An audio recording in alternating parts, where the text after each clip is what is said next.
Brazil, the largest country in South America, a nation of over 200 million people, vibrant culture, and immense natural resources. But how did this Portuguese-speaking giant emerge in a continent dominated by Spanish colonies?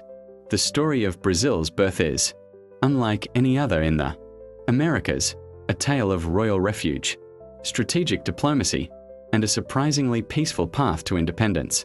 Our story begins on April 22, 1500, when Portuguese explorer Pedro Álvares Cabral landed on the shores of what is now Brazil. Though some historians believe Portuguese sailors may have arrived earlier, Cabral's expedition officially claimed the land for Portugal. But Portugal initially showed little interest in their new territory. Unlike the Spanish, who found gold and silver in Mexico and Peru, the Portuguese discovered a land rich in Brazilwood trees, valuable for their red dye, but hardly the treasure they'd hoped for. Thanks to the Treaty of Tordesillas in 1494, Portugal had legal claim to lands east of an imaginary line in the Atlantic. This treaty, blessed by the Pope, sugar became the colony's economic engine. Over nearly 4 centuries, Brazil would receive more enslaved Africans than any other place in the Americas, approximately 4 to 5 million people. For 3 centuries, Brazil remained firmly under Portuguese control.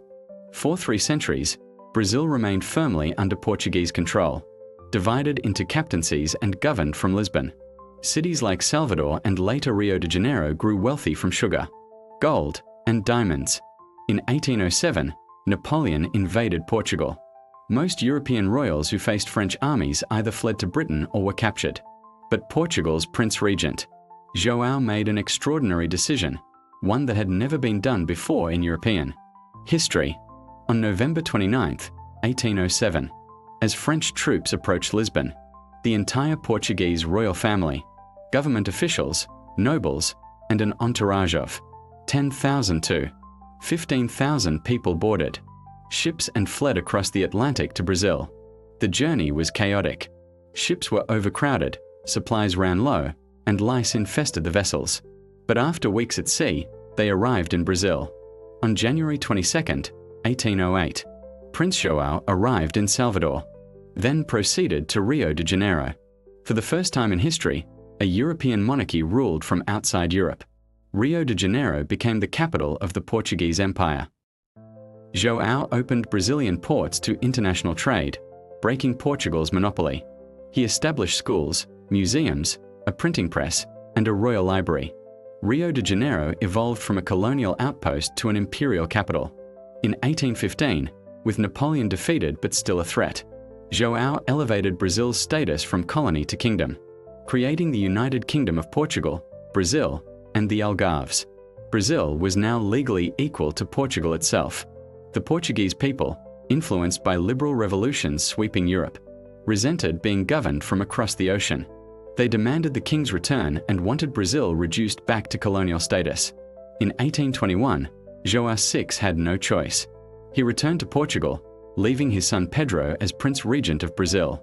Before departing, João allegedly gave Pedro crucial advice: if Brazil demands independence, proclaim it yourself and put the crown on your own head, before some adventurer seizes it. The Portuguese Parliament, called the Cortes, immediately began dismantling Brazil's autonomy. They ordered Pedro to return to Portugal and attempted to strip Brazil of its newly gained rights. Brazilians were outraged. Having experienced independence and prosperity, they refused to return to colonial subordination. A movement for full independence rapidly gained momentum among Brazil's elite. The Brazilian provinces sent him petitions begging him to stay. On September 7, 1822, while traveling near Sao Paulo, Pedro received letters from Portugal, return, and from his wife urging him to break with Portugal. Standing by the Ipiranga River, Pedro made his decision. He tore the Portuguese colours from his uniform and shouted, "Independence or death."